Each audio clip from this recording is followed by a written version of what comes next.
In this video, you will learn how to create this beautiful text effect with any image using Photoshop. Okay, so to create the text effect, I have this image here, which is an artwork I created a while back. So the first thing we are going to do is to type each of the letters of our word on separate layers. So come down to your new layer icon and create a new layer. And we are going to type in the first letter of our word. So select the text tool, and then I'm going to use a font size of 60 pixels, and I'm going to use a font type known as Rockstar. Alright, and I'm going to use color red for the text color. The word I'm going to be using will be dreams. So let's type in the first letter, which is D.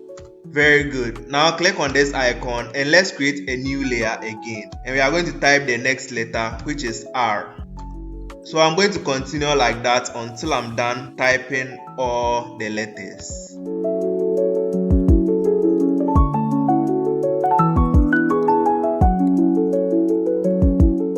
Now let's expand the image a little bit. So select the image and then click Ctrl+T and let's expand it a little bit. So this is okay. Click enter. Now let's position the first letter on the image very well. So let's click Ctrl D and then let's put it at the very top of the image. So this is okay, and then click enter. Now we are going to arrange the letters in a specific way. So to do that, click Ctrl+R so that we can be able to create our guide, and then click on it and drag it down to create a guide. Make sure it's in the middle of the D. Very good. Now I'm going to arrange the letters, and some will be below the line and some will be on the line. So let's go.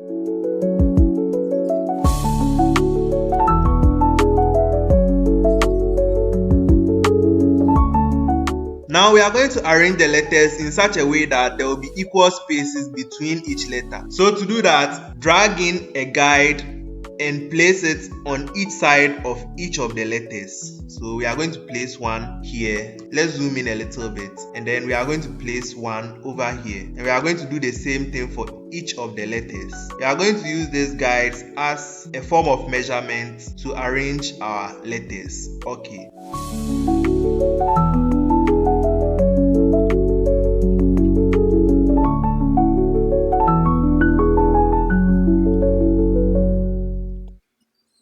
Now I'm going to use the distance between the D and the R to create a distance for all our letters. So to make the measurement, select the rectangular marquee tool and then create a rectangle over here. Very good. Now click in the middle and drag it to this side so that we can use it for our measurement. So select the move tool and then move this line to the end of the selection, and then select the layer with the E and then drag the E to that line. Very good. And then drag this line to the tip of the E as well. Now we are going to do the same thing for the A as well. So you can click M on your keyboard for the marquee tool and then drag our measurement to this side, and then you can click V on your keyboard for the move tool, and then we are going to use it to move this guide onto the end of the selection, and then select the layer with the A and then align it with that guide. So let's continue for all of the letters so that we get accurate measurement between each of them. All right.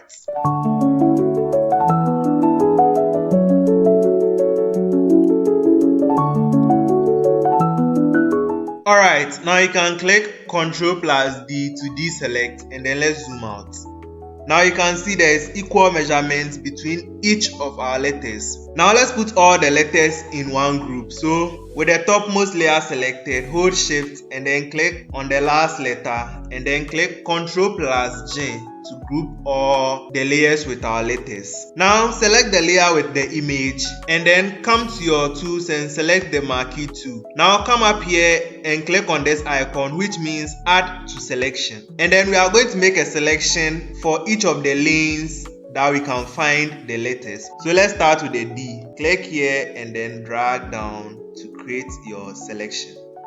Let's do same for the R as well. Let's do same for the E. Nice. Now come down here and click on the mask icon to make the selection. Now come to the middle of the layer with the image and then click on this small icon to unlink the image from the mask. Now make sure this white box is around the thumbnail of the image, and then you can click Ctrl+T to resize the image to what you want. So I'm going to resize it this way. Yes, this looks good, and then you can just click enter. Now duplicate the image layer by clicking Ctrl+J and drag the copy to the top of the layers. Now right click on the mask and then click delete layer mask, and then let's turn off this layer for now. Now we are going to clean the unwanted parts of the image. So select the mask of the main image layer and then come to your tools and select the brush tool. Select the brush. Make sure it's a very hard brush, and then make sure flow is 100%. Now let's clean the unwanted parts. So let's zoom in, and then we are going to just clean the parts we do not need. You can reduce the size of your brush with the left square bracket key or increase it with the right square bracket. Alright, let's continue. Now when you want to make a straight line to clean, just hold shift, make sure it's aligned properly, and then holding shift you can clean, and you realize it creates a very straight line.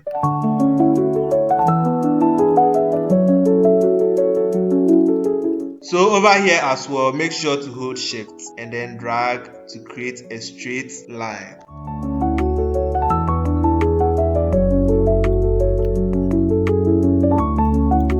Now we don't need the guides anymore, so we are going to clear it. Come to view and then come down to clear guides and click on it. We can see some of the images left over here, so let's fix that real fast. Okay, it's looking nice now. Now let's make this layer reappear, and then holding Alt, click in between that layer and the group to clip it to the group. Now we are going to merge all the layers except for the background layer. So select the topmost layer and then holding shift, click on the last but one layer and then click Ctrl+Alt+E to merge it. Very good. Let's turn off the other layers. So turn this off and turn this off and turn this off. Let's create a mask for the merged layer. So click on the mask icon to create a mask for that layer. Now select the brush tool and then make sure the foreground color is black. And then holding shift, let's clean the bottom part of the image. Now let's place the image in the middle of our canvas. Now select the marquee tool and then create a box down here. Select the brush tool and then let's clean the unwanted parts as I'm about to do right now. Click Ctrl+D to deselect. Now select the thumbnail of the layer and then come down to your FX icon or the layer styles and click on it, and then select drop shadow. For the color of the drop shadow, we are going to use a gray color, and then click OK, and then let's change the angle a little bit. So let's turn it this way, and then let's increase the opacity a little bit. So I'm going to put the opacity at 70%, and then we can increase the distance a little bit. Let's increase the spread as well, or let's reduce the spread actually, and let's increase the size. Something around 43 looks fine. Let's reduce the opacity a little bit. 70 looks too much. I think 50% works for the image, and then let's just leave it like that and click OK. And just like that, we've created a very beautiful image text effect in Photoshop. Now you can click here for more text effect tutorials from me. If you learned something today, don't forget to leave a thumbs up and subscribe. Never stop creating, and I'll see you in my next video.